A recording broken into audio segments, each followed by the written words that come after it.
Warning: the content on this channel often covers topics that are considered eerie or scary and can be triggering to some individuals. Viewer discretion is advised. Imagine walking through a graveyard at night, the fog rolling in, and the eerie silence only broken by the soft scraping of a shovel hitting dirt. This is the world of body snatchers, those who defied the sanctity of the grave for the pursuit of science or profit.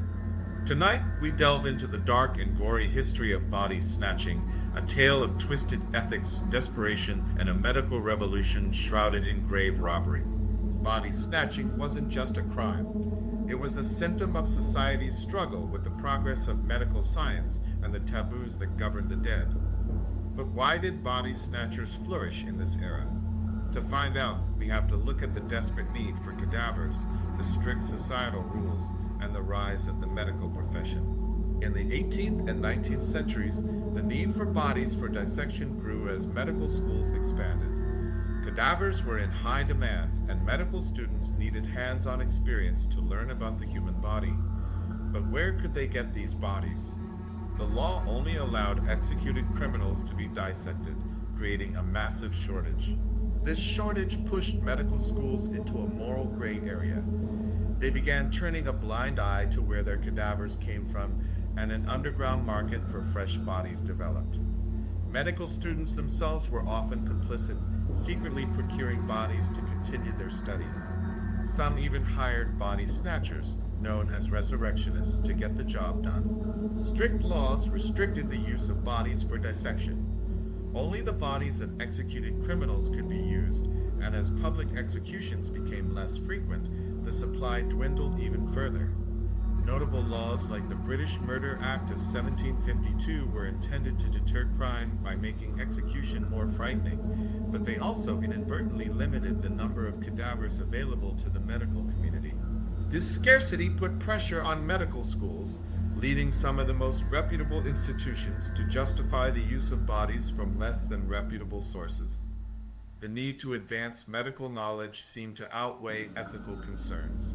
Reputable medical institutions like the Edinburgh Medical School indirectly fueled this dark trade. By quietly accepting stolen bodies, they justified their actions under the guise of advancing medical science. Without cadavers, doctors couldn't learn, and lives couldn't be saved a twisted but compelling justification. So how did these resurrectionists go about their gruesome work? Body snatchers operated under the cover of darkness, selecting graves that were fresh, as the ground was still loose and easy to dig. Step 1. Scout the graveyard. Many body snatchers chose targets from obituaries, ensuring they dug up someone freshly buried. Step 2. Dig only at the head of the grave. This minimized effort and allowed them to reach the coffin faster. Step 3. Pry open the coffin using crowbars or hooks and remove the body. Step 4. Fill the grave back in to avoid suspicion, then quickly transport the body to the buyer. Imagine the eerie silence broken only by the scrape of a shovel, the fear of being caught, the adrenaline pumping through their veins. These resurrectionists were not just criminals, they were men with families, debts, and desperation driving them to the unthinkable.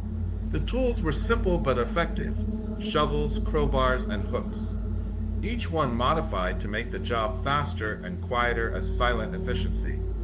Body snatchers worked swiftly, often in teams, to ensure they weren't caught in the act. The faster the job, the less chance of detection. Some body snatchers became infamous, none more so than Burke and Hare, who operated in Edinburgh. But Burke and Hare didn't just dig up bodies. When the demand for fresh corpses became too great, they resorted to murder. Their method was simple: suffocate their victims, leaving no marks on the body that might reduce its value. Between 1827 and 1828, they killed at least 16 people, selling the bodies to Dr. Robert Knox, a prominent anatomist. Their crimes horrified the public, and when they were caught, Burke was executed, while Hare turned King's evidence and escaped the noose. Imagine the fear that gripped the community, the idea that a friend, a neighbor, or even a stranger might fall victim to these men. Burke and Hare weren't just body snatchers. They were monsters hiding in plain sight, preying on society's most vulnerable. London and Edinburgh were rife with resurrectionists. The competition between body snatchers was fierce, and rivalries often led to violence. Some resurrectionists faced angry mobs, while others worked under the protection of corrupt officials. The danger was real, and yet the rewards were too tempting for many to resist. For many, the risk was worth it. They were driven not only by money, but by the sheer desperation of their circumstances. In a society that offered few opportunities to the poor, body snatching became a dark means of survival. As the stories of body snatching spread, public fear grew. Families began protecting graves with morgue-safe iron cages designed to prevent bodies from being stolen. These devices were effective, but not foolproof. Families would often take turns standing vigil over freshly dug graves, hoping to deter body snatchers. The sight of lanterns flickering in graveyards at night became a common occurrence, a testament to the fear that gripped entire communities. Imagine a family, mothers, fathers, brothers, and sisters huddled together, guarding the grave of a loved one. The fear wasn't just about losing the body, it was about the desecration, the ultimate disrespect to someone they loved. In response, graveyard protection societies were formed. These groups organized patrols, set traps, and even armed themselves to protect their loved ones' final resting places. Communities came together in the face of a common threat, determined to stop the desecration of their graves. The public outcry eventually led to significant legal reforms. The Anatomy Act of 1832 allowed medical schools to use unclaimed bodies, such as those from workhouses and hospitals, putting an end to the need for body snatching. The debate leading up to the act was fierce. Many feared that allowing more bodies to be used for dissection would lead to abuses, but the alternative, continued grave robbery, was deemed unacceptable. The Anatomy Act changed the landscape of medical education. It allowed for more ethical access to cadavers, helping medical science progress without the shadow of grave robbery. Doctors could finally learn without fear of implicating themselves in a crime, and society could breathe a sigh of relief. It's hard to imagine the relief that must have swept through communities. The dead could finally rest in peace, and the living could learn without fear. The Anatomy Act wasn't just a legal reform, it was a moral victory for society. The legacy of body snatching has lived on in popular culture, inspiring countless stories of horror and suspense. Mary Shelley's Frankenstein touches on the macabre use of dead bodies to push the boundaries of science. Robert Louis Stevenson's The Body Snatcher paints a chilling picture of the trade and its moral consequences.